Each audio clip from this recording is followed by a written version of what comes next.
The following is a Hoop Ball presentation.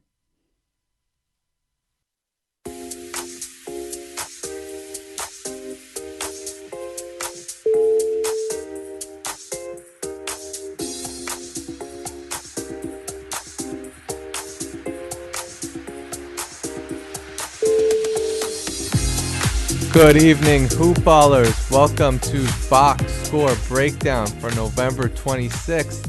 Alongside David Bracey, this is Hank Aaron. David, how you doing? Hank, I'm doing good, man. Happy holidays. Happy holidays. This is a little pre-Thanksgiving. I wouldn't call it a feast because it's only 2 games, but maybe an appetizer course tonight.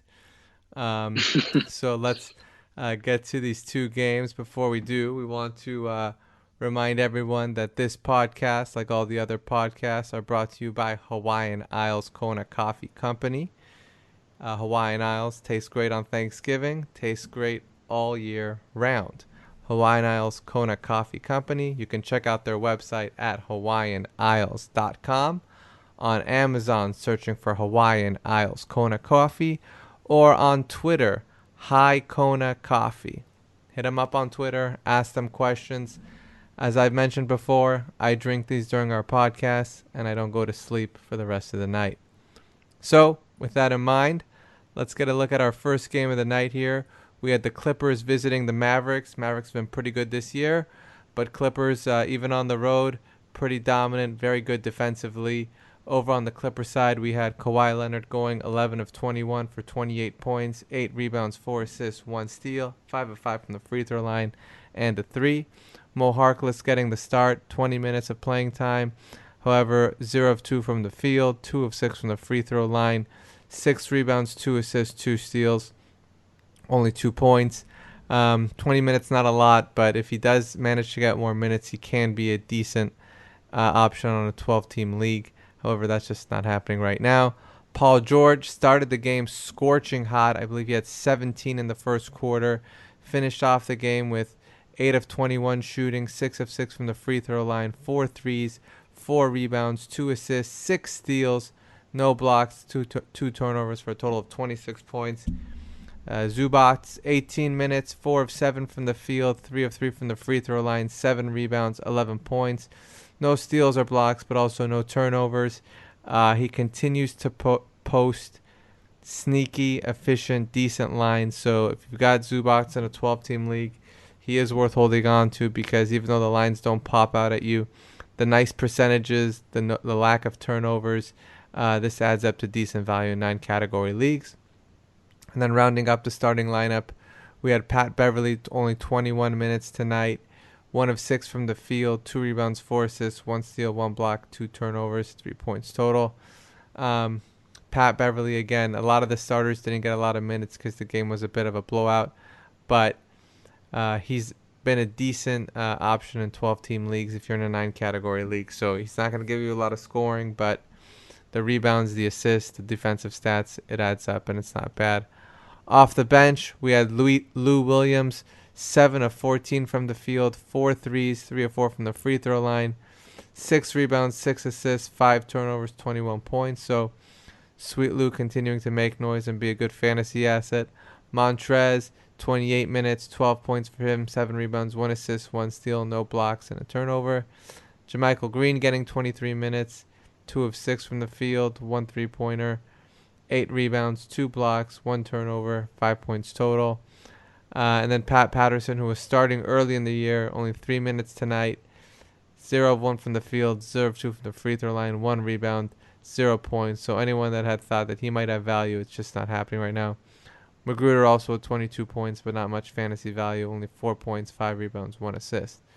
So with the Clippers, we know what's going on. Kawhi Leonard, if he's playing, he's a stud. Paul George, stud. Zubac and Beverly, decent low-end guys. Montrez and Lou Williams coming off the bench, but those guys have probably got better value than the starters. So, or at least Zubac and Beverly. So, 6 fantasy relevant guys. Harkless could get on the radar if he got more minutes, but not happening right now. Anything else on the Clippers side? No, I think honestly you ran through it all. like you said, I think Zubac is definitely a sneaky guy. So in deeper leagues, he's definitely somebody that you're going to want to keep your eye on. But definitely think Harrell's probably the guy you really want to own. Definitely in the 9 category setting. Okay, and what's going on the Mavericks side here? All right, on the Mavericks side, well, the Luka show continued tonight, even though I guess you could say it was more of a muted line, but still a pretty strong line tonight. 34 minutes, 22 points, 4-14 from the field is atrocious. You also don't like the high turnover, 7 turnovers tonight, but 6 assists, 3 steals, 8 rebounds, no 3-pointers, but 14 and 16 from the line is very, very strong. I know a lot of the concerns regarding Doncic were percentages based. So while you don't like the field goal percentage tonight, you definitely love what you saw from the free throw line. He continues to show great improvement in that category. Outside of him, KP, 30 minutes tonight, 15 points on 4-13 from the field, 3 3-pointers, 10 rebounds, 2 steals, 1 block, and 3 turnovers. So definitely like the defensive stats from KP tonight. Hasn't been providing you with, I guess, the big offensive output that maybe some of us would have anticipated this season, being kind of the two-man show in Dallas, but still a very strong line across the board tonight. Dorian Finney-Smith, 27 minutes, coming off of a pretty big game, but again came back to reality tonight. I think 7 points on only 2 of 5 from the field, 1 3-pointer, 5 rebounds and assists, no turnovers, no steals, no blocks. Dwight Powell starting in the center, 24 minutes, 10 points on 4 or 5 from the field. I apologize. 1 3-pointer. 3 rebounds, 2 turnovers, 3 steals, which is great. No blocks. Tim Hardaway Jr. started at shooting guard, got 29 minutes, only 3 of 8 from the field for 8 points, 1 3-pointer, 1 rebound, 1 assist, 3 steals, which is surprising, and no turnovers, which you love to see. Hardaway Jr., I think he's going to be somebody who is more of a boomer bust kind of guy. I don't really see him having a consistent offensive role in the Mavericks offense. But however, they're definitely, it appears that they're kind of looking to solidify that starting lineup. So if he continues to play well and shoot the ball at a reasonable clip, I think that he could win that starting shooting guard position for the rest of the season. And then outside of the starting 5, DeLon Wright got 17 minutes, but only 4 points tonight. 4 rebounds, 3 turnovers, and 1 assist. So definitely for those of us who were hoping to see kind of a breakout from DeLon this season after what we saw from him in Memphis last year, it just really, really doesn't look like it's going to pan out. And from where I'm sitting, I think that he's definitely droppable. What do you think, Hank? I own him. I have dropped him I believe I dropped him in 1 league.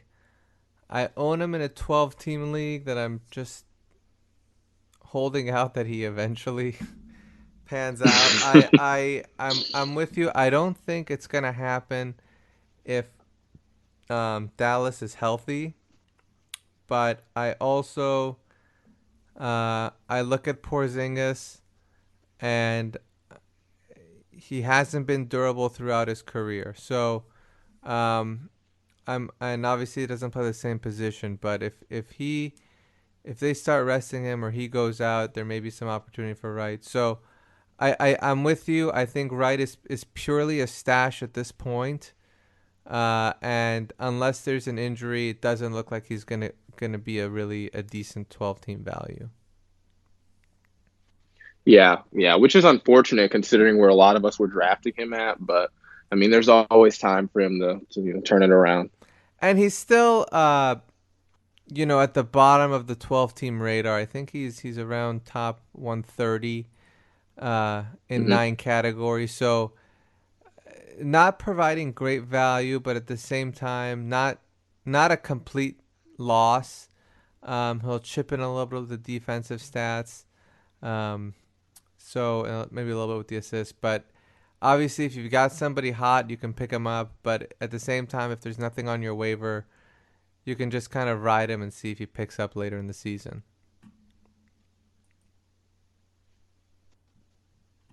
Anything else with the Mavs? No, I don't think so. All right, I'm with you. Okay. We got only one other game tonight. Before we get there, we do want to discuss the Bruise Letter. This is produced by our own editor-in-chief, our founder, the great Aaron Bruschi. It's an email. It comes in once a week. This week, he was discussing some of the big NBA changes that were being rumored by various outlets, including the in-season tournament and those type of things. Also provides his special insight onto the Sacramento Kings. So for fantasy purposes, if you've got any Kings, you're interested in targeting Kings, the Bruise Letter is a great source for all information related to the Kings. Also, a couple other thoughts that he has, he shares them with you. So it's an interesting read. It's a fantasy read, a regular NBA read, and also just a kind of entertaining thing to take a look at. So you can sign up, hoop-ball.com/newsletter. It only takes a few seconds to sign up. It's the Bruise Letter, and it's from our founder, Aaron Brewski. So with that, we'll go to the second game of the night, the Wizards at the Nuggets. Like the other game, you kind of see this mid-double-digit loss for the Wizards, but again, it really wasn't close, and the starters, as a result, didn't play as many minutes as they normally would. So on the Wizards side, we had Rui Hachimura, 22 minutes, 3 of 10 from the field, 4 rebounds, 2 assists, 1 steal, 7 points. Thomas Bryant, 23 minutes, 10 points, 8 rebounds, 2 assists, 2 steals, 2 blocks, 0 turnovers. So that's actually a pretty good line. Isaiah Thomas, who I just traded for, burned me. 1 of 8 from the field, 1 of 2 from the free throw line, 2 assists, 3 points. Bradley Beal, 30 minutes for him, but only 6 of 15 from the field. 14 points, 4 rebounds, 6 assists, 1 steal, no blocks, 4 turnovers. And Troy Brown Jr. getting the start. 5 of 8 from the field, 2 of 2 from the free throw line, 4 rebounds, 2 assists, 1 steal, no blocks, 2 turnovers. Off the bench, Mo Wagner, 25 minutes, 14 points, 2 rebounds, 3 assists, 1 steal, 1 3. Davis Bertans, 3 of 9 from the field, 3 threes, 5 of 7 from the free throw line, 5 rebounds, 14 points with a block. And then we got Ish Smith, 20 minutes, only 1 of 6 from the field, 3 rebounds, 3 assists, 2 points. Jordan McRae, the most productive player all night for the Wizards, 24 minutes, 9 of 16 from the field, 3 of 5 from the three-point line, 4 rebounds, 3 assists, 1 steal, 2 turnovers. And then CJ Miles with an ugly 1 of 7 from the field, 0 of 4 from the three-point line, 3 of 5 from the free throw line, 2 assists, 1 rebound, 2 steals. So the Nuggets, one of the best defensive teams in the league. I think the best defensive team in terms of points scored against. They held down the Wizards, and again, if it wasn't for some late scoring, the Wizards' point total would be much lower. Like the Mavericks tonight, they're playing against a great defensive team. They got blown out. Their players were having trouble tonight, but it doesn't really change any of the long-term outlook here. We have Thomas Bryant, who's been playing pretty well and would expect to keep that up. Brad Beal, we know he's a stud. Rui's been a low-end option in 12-team leagues, but he's developing, and the Wizards seem interested in developing him. So, you can expect him to at least keep his ranking, if not improve slightly over the course of the season. But again, just really on the precipice of top 150 value. The only real question mark here, there's a few question marks, but one of them is Isaiah Thomas in the starting lineup. He hasn't been that productive since they moved him there. We know his pedigree. We know what he has the potential of doing and what he's done in his past, in his career. So I think Isaiah Thomas owners are still hoping for more. It was a tough night for the entire team offensively, so certainly worth giving Thomas some more leash. Off the bench, Wagner's been a decent low-end option. Bertans has been a decent low-end option. I think they're going to continue to do that. Jordan McRae, pretty productive tonight. Kind of came out of nowhere, so keep an eye on him. If he's able to keep it up, then he might find his way into 12-team radar, but not there for me just yet. So keep an eye on him. Anything else with the Wizards here?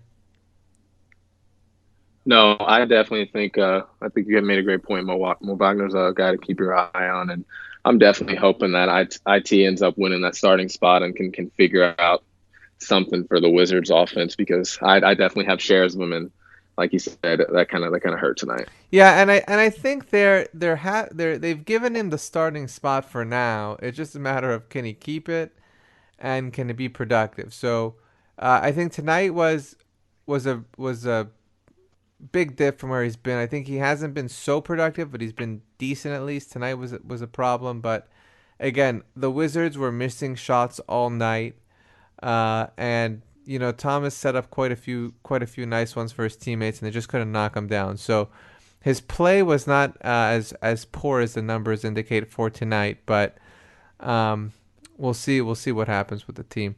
All right, why don't you run us through the Nuggets side?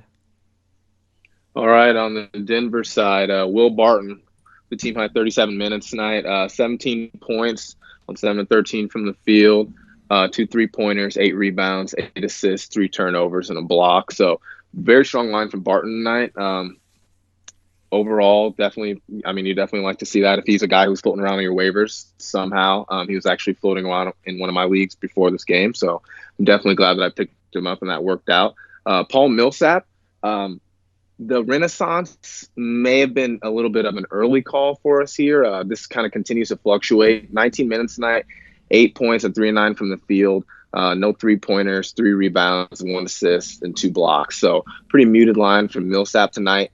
It's really going to be, again, just kind of a game in, game out kind of situation with him. And then getting back to the big guy in the middle, Jokic. I really cannot figure out offensively what's going on with this guy. I know historically he's been a slow starter, but they're definitely, I think that the concerns for any ownership groups right now is definitely merited as far as fantasy. 24 minutes, 8 points on 4 of 8 from the field, so really not even getting a whole lot of attempts up. As Hank said, definitely a lot of bricks on the Wizards side. So tonight he collected 18 defensive rebounds and a total of 20 rebounds, 5 assists, 3 turnovers, no steals, no blocks. So you love the big rebounds from Jokic. You definitely love to see the 5 assists because he's a great passer from the low post. So you continue to pitch in that category. But as I said, the muted offensive lines are definitely a cause for concern. Gary Harris was okay tonight. 28 minutes, 11 points, 4 of 11 from the field, had a 3-pointer, had 4 rebounds, 2 assists, no turnovers, had a steal. But I just don't trust him. Jamal Murray, 24 minutes, 16 points on 7 of 12 from the field, no 3-pointers tonight from the Blue Arrow, 2 of 2 from the line, 2 rebounds, 2 assists, 5 turnovers, 3 steals, and a block. You definitely love the 3 steals and a block, but the 5 turnovers you could do without, and definitely the lack of threes was unexpected tonight from Jamal. And then Jeremy Grant off the bench, 28 minutes and 20 points. So big offensive output tonight from him. 7 of 13 from the field, had a 3-pointer, 5 of 7 from the line, 4 rebounds, an assist, 2 steals, no blocks, and no turnovers. So really, really strong line from Grant tonight. He continues to be kind of a fringy guy and definitely somebody to keep your eye on. And then, as I said before, Monty Morris in a deeper setting. If he's somebody, if you're in the desperate need of assists, I think that he's a great streaming option. 23 minutes tonight, 10 points on 4-9 from the field, had three rebounds, 5 assists, no turnovers, and a block. So outside of that, though, I'm not seeing a whole lot on the Denver side. What about you, Hank? I think you mentioned earlier, but it's interesting how Will Barton has kind of emerged as the most consistent guy in terms of minute and production on a very loaded team. So, you're lucky you were able to pick him up, and I think if he is available, snatch him. As far as Jokic goes, I have had the pleasure of owning him in previous seasons, but with that pleasure has come the displeasure of his slow starts. So I know that it's got to be disconcerting if you have him right now, but I mean I went through it at least maybe twice, maybe more than that, where his just starts to the season have been brutal, and at least offensively, and he typically picks it up. I would expect that he will do so again. So if you've got a Jokic owner who's skittish, I'd try to pounce on it. At the same time, Paul Millsap, obviously you can't sell high right now, but if he has a good game or two, he's not a hard sell high guy, but Jeremy Grant is there. He's on the bench. He could eventually cut into the minutes in a more significant way. I think tonight's lines are a little bit misleading just because there was a big lead. But it could be where Jeremy Grant eventually takes up more run that Millsap has. So that's a little bit of a concern I have for Millsap's long-term outlook. As far as Jokic goes, I'd recommend to buy low because I think that he will get it turned around and he will start scoring more as the season progresses. I've witnessed it a couple times already. Yeah, I definitely have a Jokic owner in one of my leagues who's desperately fielding trade offers right now. So I'm more than happy to oblige, and hopefully we can get something done.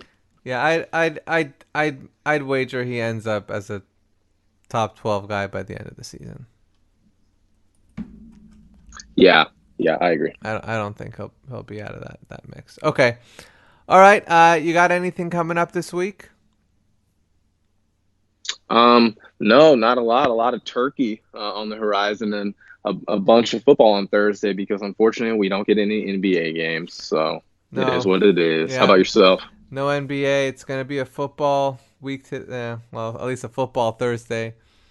Um, I've got I've actually got a lot of things going on, weddings and things like that. So I'll be out. I'll be traveling to Orange County, so it'll be a fun weekend for me. Then we'll be back next week. Hopefully, more games. Yeah, I can't wait for that. All right. Okay, Dave. Nice going through the box score breakdown here. Thank you all for joining us tonight. David, what is your Twitter handle? My Twitter is DFB_3. Hit me up. Hit him up, baby. You could also hit me up, Hank Aaron 26, HANKAARON 26. Whatever you got, questions, stardom, sit-em, trades, waiver wire questions, whatever you need, you hit us up. We'll let you know what to do. Other than that, thanks for joining us, and we will see you all next week. Take care. Thanks, guys.